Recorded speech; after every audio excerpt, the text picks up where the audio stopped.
സുഭാഷിതങ്ങൾ 26, 27, 28, 29. ഉപഭോഗകാതരാണാം പുരുഷാണാം അർത്ഥസഞ്ചയപരാണാം കന്യാമണിരിവ സദനേ തിഷ്ഠത്യർത്ഥ പരസ്യാർത്ഥേ.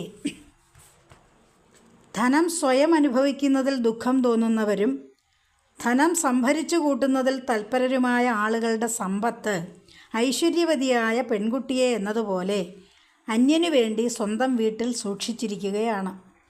അനുഭവത്തിന് അർഹതയില്ല. അനുഭവയോഗമുള്ളവർ വേറെയുണ്ട്, അവർ അനുഭവിക്കും. ധർമ്മോ ജയതി ന അധർമ്മ, സത്യം ജയതി ന അനൃതം, ക്ഷമാ ജയതി ന ക്രോധ, വിഷ്ണുർജയതി ന അസുര. ധർമ്മം ജയിക്കുന്നു, അധർമ്മം ജയിക്കുന്നില്ല. സത്യം ജയിക്കുന്നു, കള്ളം ജയിക്കുന്നില്ല. ക്ഷമ ജയിക്കുന്നു, കോപം ജയിക്കുന്നില്ല. വിഷ്ണു ജയിക്കുന്നു, അസുരൻ ജയിക്കുന്നില്ല. അധർമ്മവും കള്ളവും വിദ്വേഷവും ആസുര സ്വഭാവവും ഒരു കാലത്തും വിജയിക്കുകയില്ല.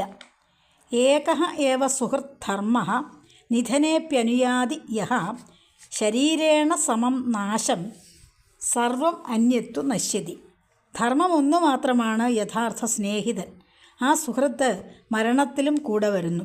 മറ്റുള്ളവയെല്ലാം തന്നെ ശരീരത്തോടൊപ്പം നാശം പ്രാപിക്കുന്നു. ഈ സുഭാഷിതങ്ങൾ ഇഷ്ടപ്പെട്ടവർ സബ്സ്ക്രൈബും ലൈക്കും ഷെയറും ചെയ്യുമല്ലോ.